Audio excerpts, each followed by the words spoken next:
Assalamualaikum warahmatullahi wabarakatuh. Perkenalkan, nama saya Tengku Nabil Zaskia dengan NIM 23091061104. Dalam video ini saya akan mempresentasikan materi dari modul 1, yaitu tentang organisasi dan arsitektur komputer. Dalam video ini adapun tujuan dari pembelajarannya yaitu kita dapat mengerti dan memahami tentang struktur komputer. Dan yang kedua, kita dapat mengerti dan memahami tentang hardware komputer dan macam-macam bagiannya. Dan yang ketiga, kita dapat membedakan tentang input device dan juga output dari device tersebut. Selanjutnya, apa definisi dari komputer itu?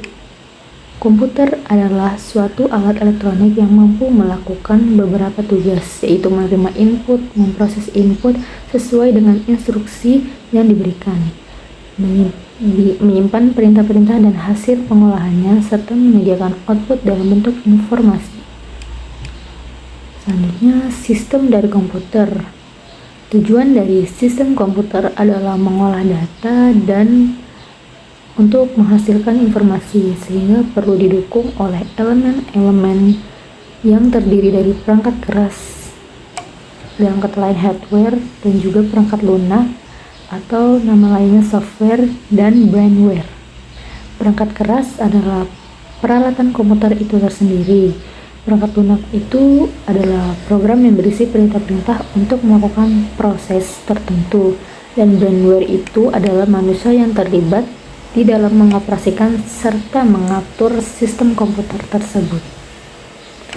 Selanjutnya ada struktur dari komputer. Struktur dari komputer itu cara komponen agar bisa saling terikat. Di sini ada pun 3 komponen utama dari komputer. Yang pertama ada CPU atau nama lainnya Central Processing Unit atau prosesor yang sering disebut, dan yang kedua itu ada memori. Memori itu seperti RAM atau ROM, dan yang ketiga itu ada input ataupun output. Ya. Selanjutnya di sini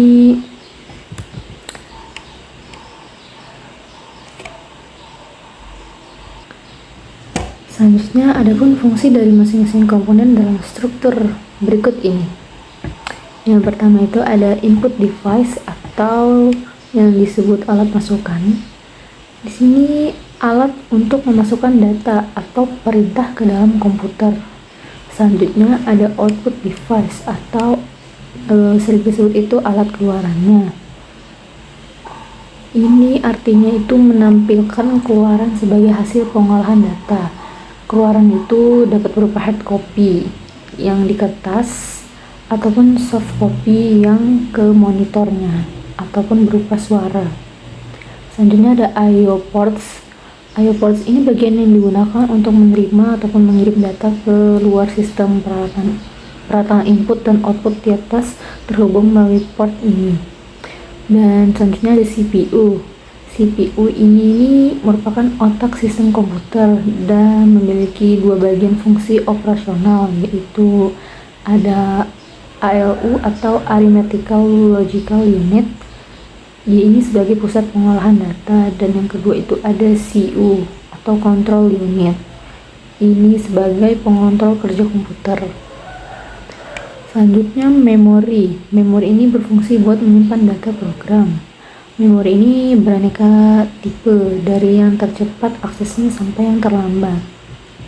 Dan selanjutnya ada data bus. Data bus ini jalurnya dia berpindah-pindah antara modul dalam sistem komputer, karena pada suatu saat tertentu masing-masing salurannya hanya dapat membawa 1 bit data. Jadi jumlah salurannya itu menentukan jumlah bit yang dapat ditransfer pada satu saatnya.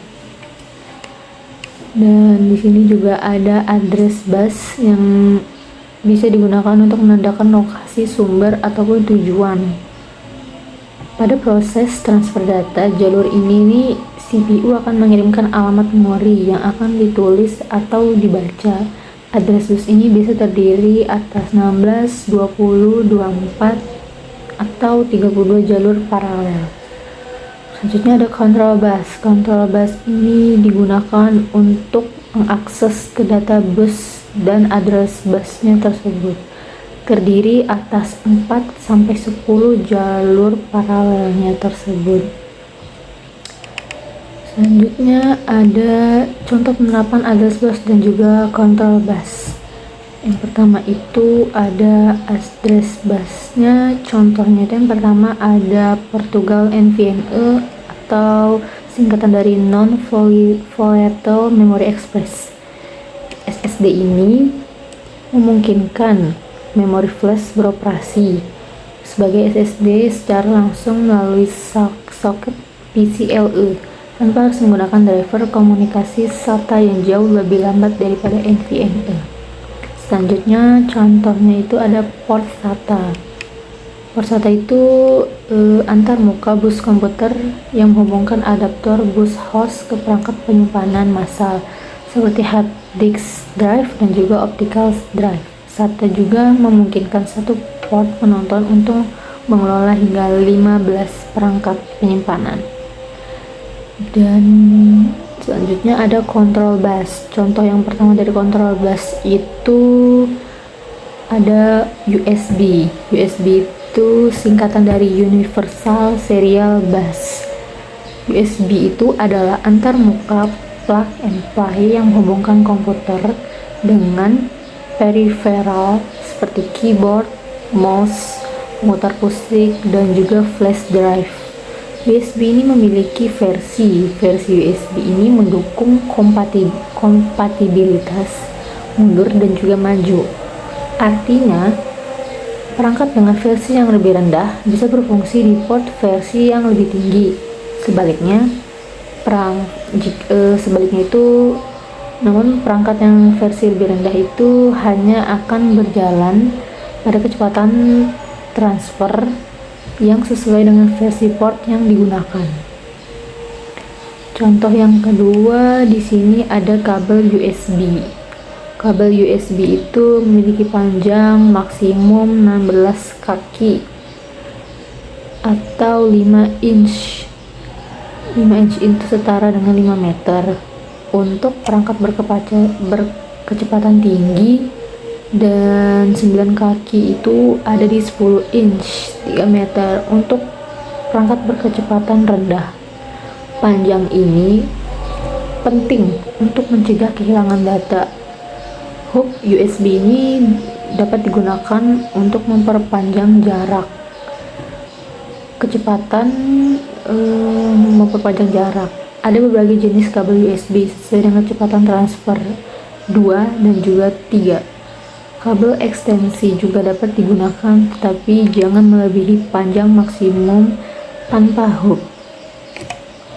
Sekian presentasi dari saya. Apabila ada kesalahan mohon dimaafkan. Saya akhiri. Wassalamualaikum warahmatullahi wabarakatuh.